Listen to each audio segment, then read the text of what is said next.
The Boston Celtics looked great. Then they didn't. They looked bad. And then they figured things out. I'll talk about the mentality that went into this, why these are the types of wins the Celtics need to be winning. And hey, we get to celebrate because the Celtics are the NBA belt champions, baby. We're going to talk about it all right now on the Locked On Celtics podcast. Be ever ready. Recognize the city of champs. Boston, baby, we do what you can't. Locked on number 18, Tatum and Brown, J-team, step back.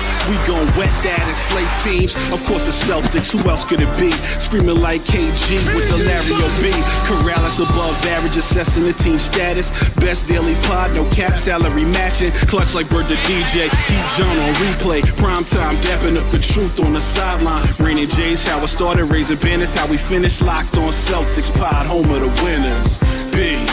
Hey there, welcome back to the Locked On Celtics podcast right here on the Locked On Podcast Network, where it's your team every day. And I got you covered every single day with a free, fresh podcast that drops directly to your device wherever you subscribe to podcasts. You can watch the show on YouTube. You can see me on YouTube here on the floor. I'm actually on the floor at the TD Garden, right above the right break in front of the Boston Celtics bench, here talking about the Boston Celtics winning the NBA belt, by the way, beating the Indiana Pacers for it, and how they looked great, but then it kind of fell apart, and then they had to figure it out.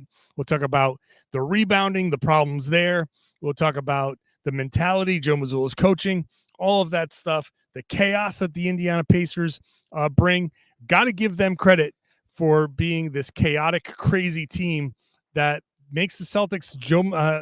Kristaps Porzingis after the game said they can make you look really bad, and they did make the Celtics look really bad. But here, look, first and foremost, the Boston's. Well, first and foremost, let me introduce myself. If you're new to the show, I'm John Karalis. I used to play once upon a time. Now I'm covering the Celtics for Boston Sports Journal. I'm so excited about this win. I'm so excited about the NBA belt being back in Boston. For those of you who don't know what the NBA belt is, it's the champions from the previous season, the reigning champs, the Denver Nuggets, came in with the belt, and then you defend it every night like a heavyweight championship or a wrestling championship.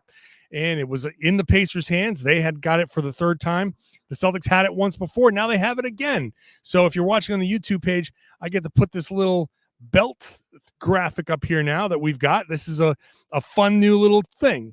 The Celtics beat the Pacers based on figuring out how to box out, basically. They clamped down defensively when they needed to, and they got the job done. They came out in this the first quarter. It looked like a team that was ready to play. The Celtics came out early and were moving the ball around. They had just a ton of assists. In fact, they finished this game with 25 assists on 47 makes. But in the first half, I'll call that number up real quick. The first half, they had 17 assists on 30 makes. They shot 64% from the field, 57% from three, 9 of 10 from the free throw line. They had the 17 assists. They'd given up at that point 11 offensive rebounds, but it wasn't really hurting them at that point. They went into the half up 81-66. 81 points at the half. It's their second highest scoring output in a half. The highest one was the previous time the Pacers were here. So the Celtics have great first halves against the Pacers. They came out, they were focused, they were moving the ball. Jayson Tatum had an incredible second quarter. Derrick White had an incredible first quarter.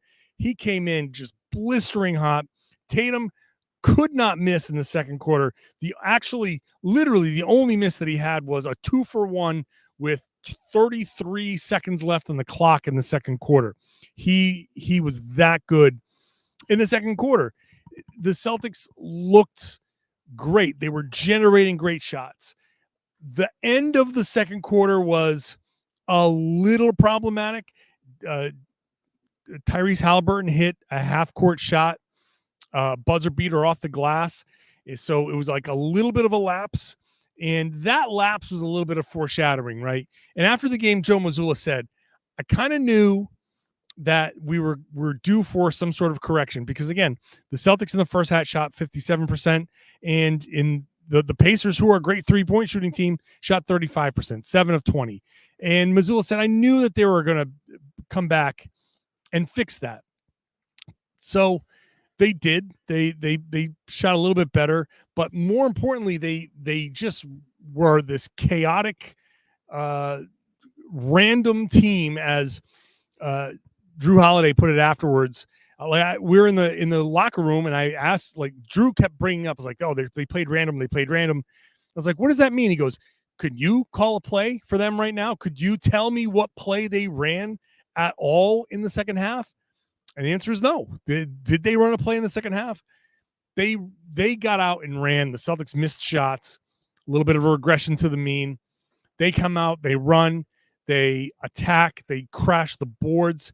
And the Celtics in the third quarter, I asked Joe Mazzulla about the offensive rebounds, and they'd given up 19. He said, I'd say 10 of them were our fault, which leaves 9 for the Pacers to just be their chaotic selves and get in there and get themselves second chances. The Celtics were crushed second chance points. They were outscored by 25 in second chance points. That's a recipe for disaster.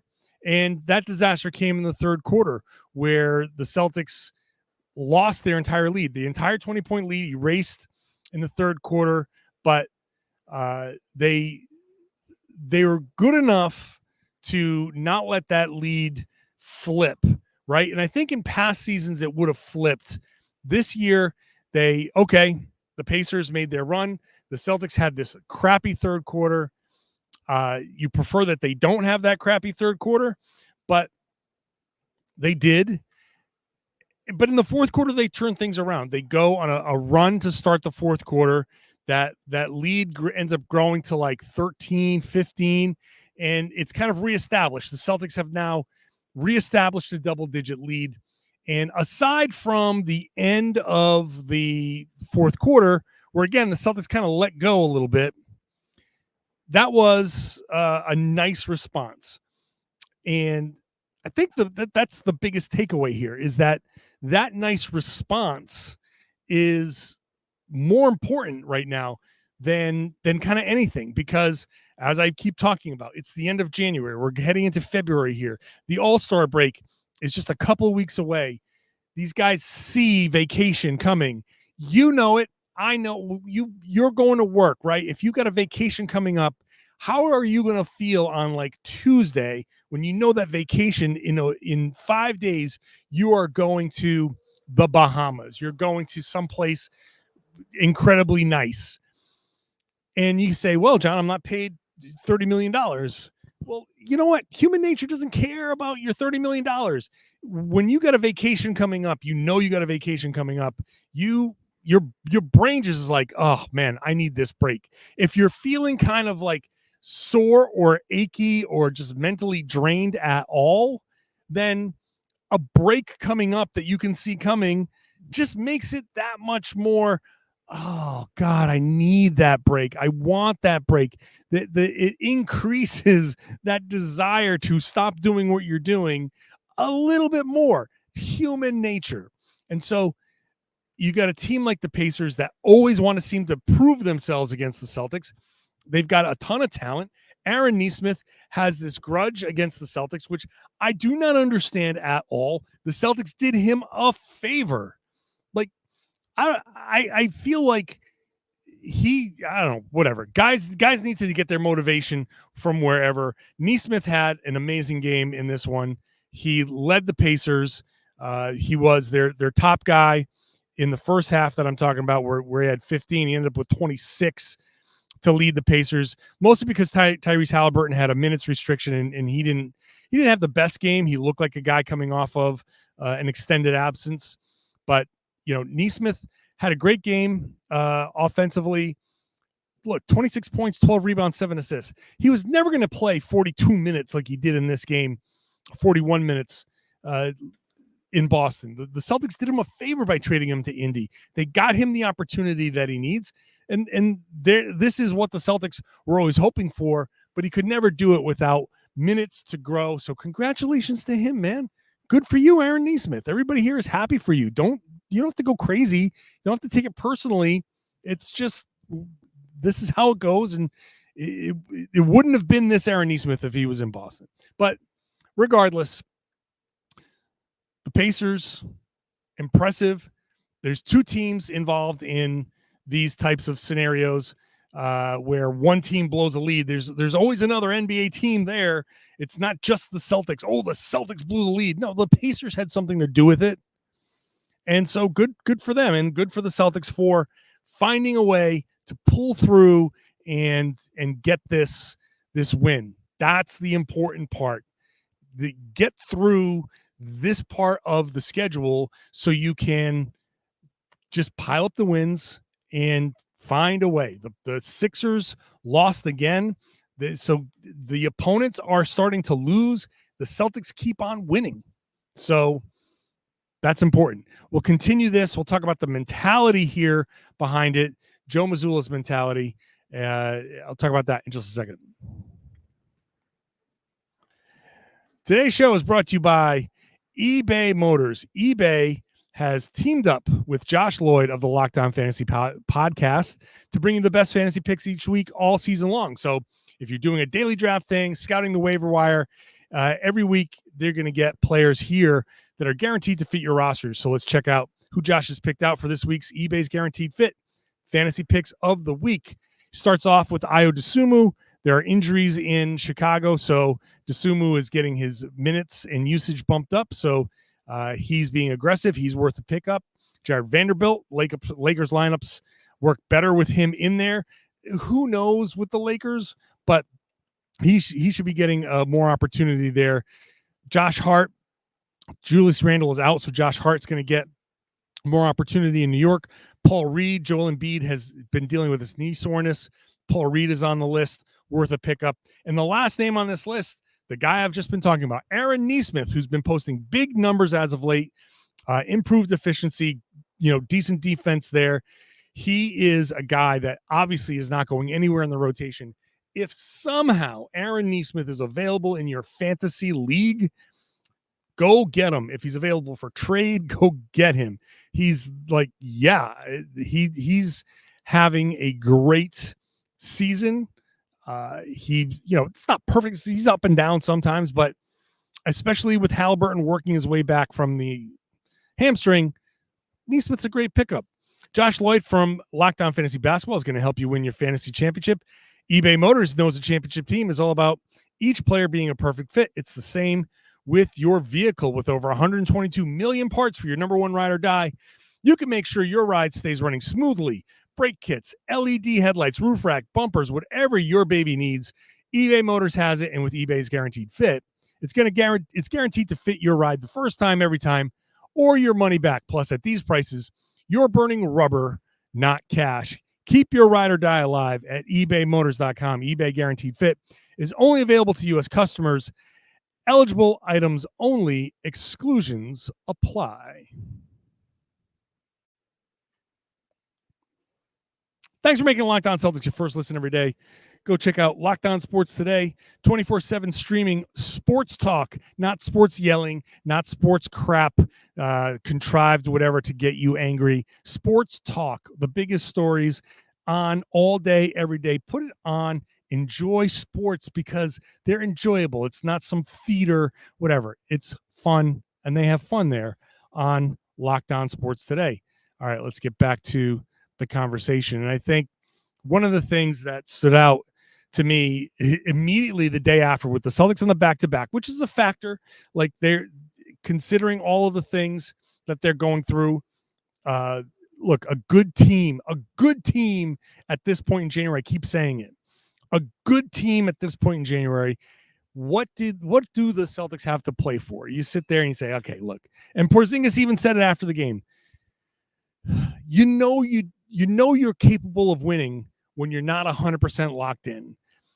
And at this time of year, when you've got some leeway, you tend to take it, right?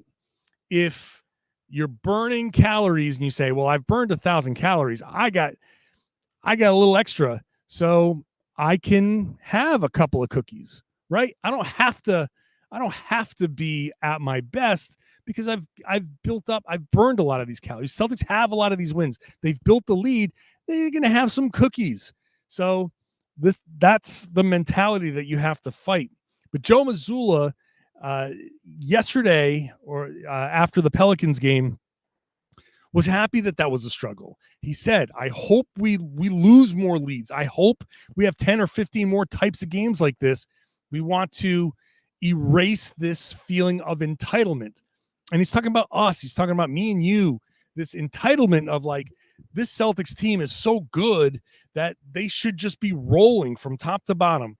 And this is Joe. This is classic Joe Mazzulla. He wants the hard road. He wants the mentality to be tested.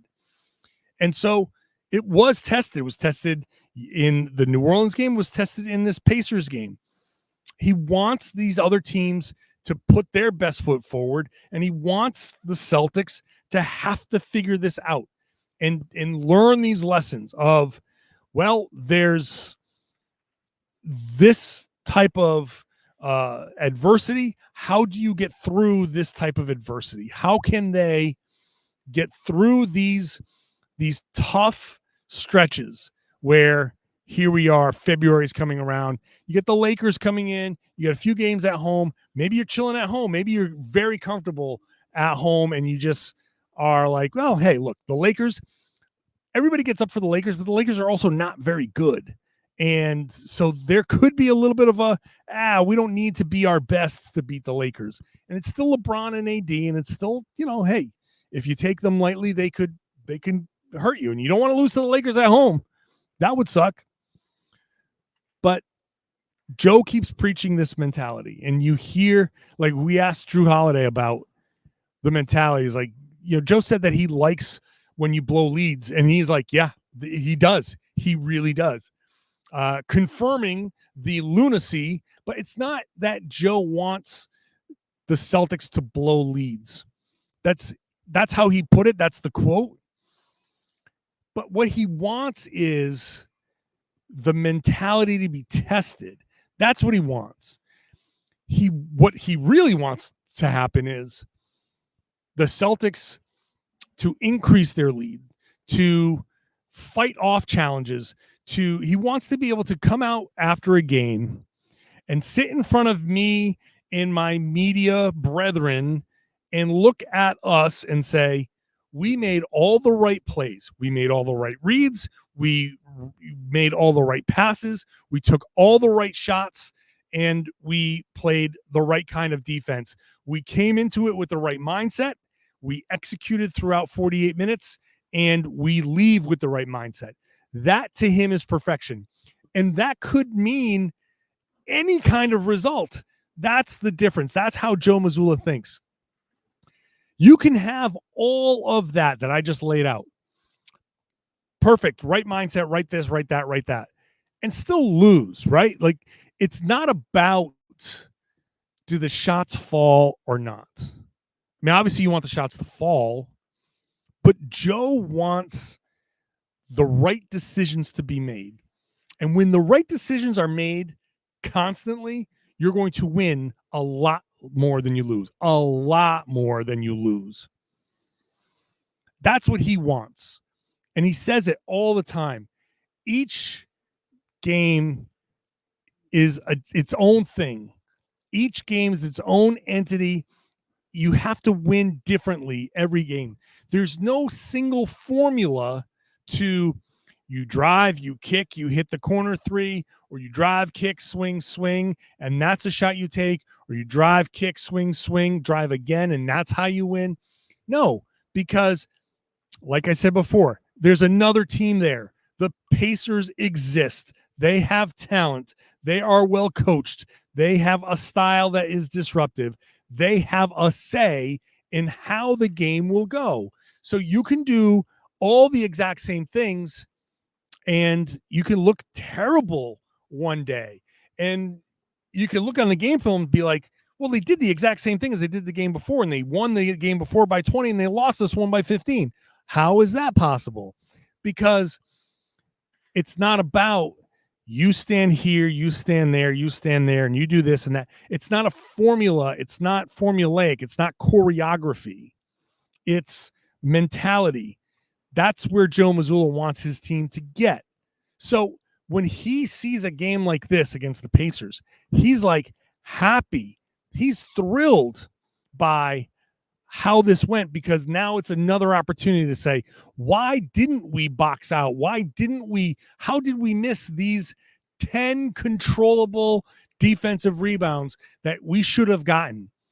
And you look at it on film, you say, okay, this is how, we had to survive. The Celtics had to shoot the lights out to survive this challenge. They shot 47% from the three, 17 of 36. They gave up 19 offensive rebounds. So Indiana was 50 of 108. They got 108 shot attempts up. Plus they got to the line 15 times. So it's really more than 108 shot attempts. Meanwhile, Boston gets up 87. They went to the line 22. So it's a little bit more than 87. But still, that's a big disparity. This 21 shot difference because they gave up 19 offensive rebounds. You can't give the other team that kind of mathematical advantage and expect to survive. And so mentally, the Celtics have to get to themselves to a place where they are executing and making these little plays and figuring it out. That's what Joe Mazzulla wants. That's what these games are about. And as much as these games can be heart attack inducing and frustrating to some people, first of all, they're still wins. Second of all, these will benefit the Celtics down the road when they are in the playoffs and they have to fight through this stuff and there's no timeouts left. And these are the types of games, these are the types of wins that they're going to have in the playoffs. So all of this stuff has meaning at this point. Let's get to some of the individual performances that I haven't talked about yet and just wrap up our conversation here on this win over the Pacers. We'll do that in just a second. Today's show is brought to you by LinkedIn. LinkedIn isn't just another job board.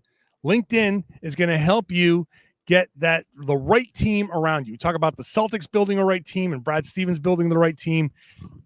You need LinkedIn Jobs because they've created tools to help you find the right professionals for your team faster and for free. LinkedIn has a vast network of more than 1 billion, that's with a B, professionals, which makes it the best place to hire. And it's easy when you have that many quality candidates. So easy that 86% of small businesses get a qualified candidate within 24 hours. That's pretty fast.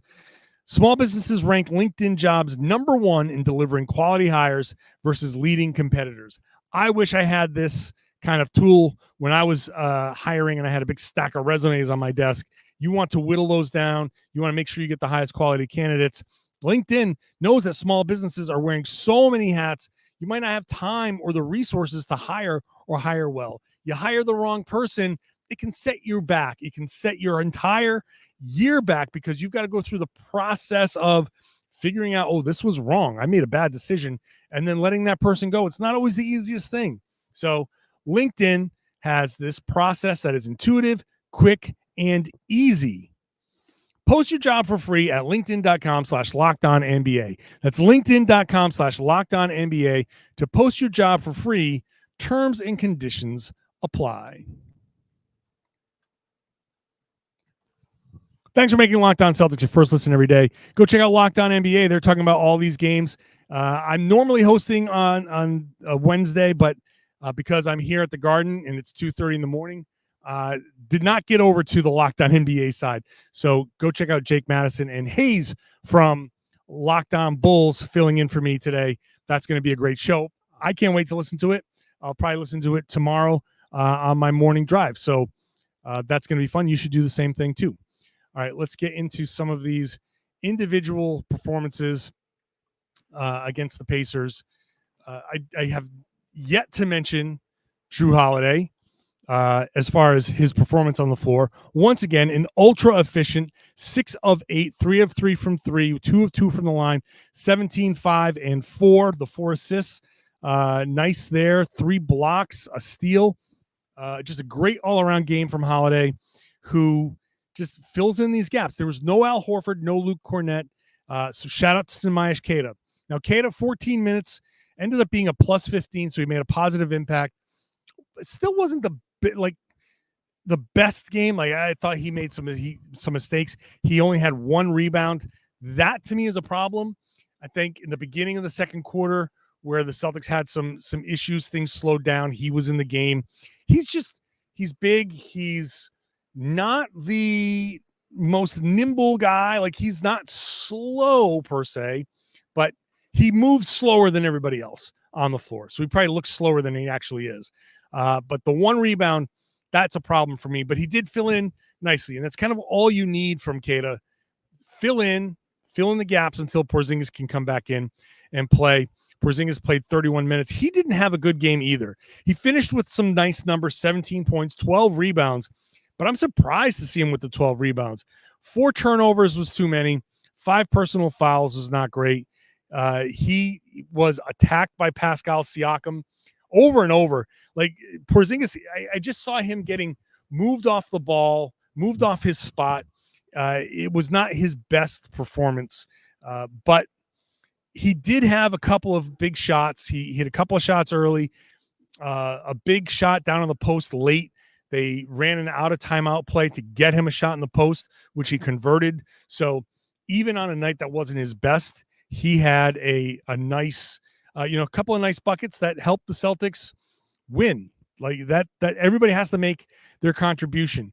Jayson Tatum and Jaylen Brown, I have not mentioned these guys much yet. Tatum, they combined for 50 against New Orleans. They combined for 55 in this one. 30 for Tatum, 25 for Brown. They each shot better than 60%, although Jaylen was 0 for 3 from 3. Jayson was 4 of 9 from 3. Jaylen got to the line 8 times, 7 of 8. So a nice kind of efficient game from him. 6 rebounds for him, 7 for Tatum. 2 assists for Brown, 7 for Tatum. 2 steals for Jaylen, a steal and 2 blocks for Tatum. That combination is, again, it's just steady. You can count on that. 55 points for those guys. That's a nice steadying kind of force. Derrick White was huge in the first half. Jaylen did a lot of his damage in the second half. Derrick White comes in hot, just as hot as he was at the end of the last game, comes in the first quarter, just drilling everything. He ended up 4 of 7 from 3, 8 of 16 overall, 4 from the line. He had 5 assists. The Celtics were moving the ball. When you're hitting shots, obviously you're going to get those assists. But the starters, once again, mostly, with Porzingis not having his best game, but again, 17 points and 12 rebounds. It's not it was a bad efficiency game because he took 17 shots to get 17 points. But when you're piling up the points, when you're just looking at 129, 124, you need all the points you can get to beat the Pacers. So even on a bad night, Porzingis still found a way to put the ball in the basket and contribute in some ways. So, but the backcourt was spectacular between Derrick White and Jrue Holiday. The wings were spectacular, Brown and Tatum. Porzingis, an off night overall, but he's just coming back. He had a couple of days off, and I don't know how that left ankle feels. He looked fine, so I expect him to continue. Like, they're going to have a couple of days off coming up, so they have Wednesday off. They play Thursday. They have a couple of days off heading into the weekend, and then the Sunday game against Memphis. So maybe he gets an extra day off there just to get some rest. So we'll see how they manage it. But he looked fine. I didn't look at this game and think, oh, that ankle is bothering Porzingis at all. They got a nice contribution from Sam Hauser. Overall, I think everybody just kind of had decent, mostly decent performances. Brissett came in, gave a little energy. Peyton Pritchard, nothing to write home about, but was on the floor for some positive stuff. Look, the Celtics get an important win. This is their 5th game, incredibly, against the Pacers, who, again, they play this style that, as Porzingis said after the game, can make you look really bad if you're not careful. And the Celtics weren't entirely careful. So they looked bad for a stretch. They come back, they win. They can get a day off to relax. They got the Lakers coming in, and anytime the Lakers are in town, that's going to be an important game. It's going to be, I think, a TNT game, so that's going to be very much popular, and this place is going to be a little nuts. The Lakers lost to Atlanta tonight, so that's kind of embarrassing, losing to the Atlanta Hawks. The Lakers are now, let me look at their record, 24-25, below 500, 10 games out of first, and falling fast in the play-in race. They might not even make the play-in tournament. So it would be nice to kind of send them home, send a message. No playoffs for you this time, Lakers. I'm done with this. Everybody's talking about the Lakers. They're a bad team. The Celtics should treat them like a bad team. I hope they come out with that mentality to beat the Lakers. Focus.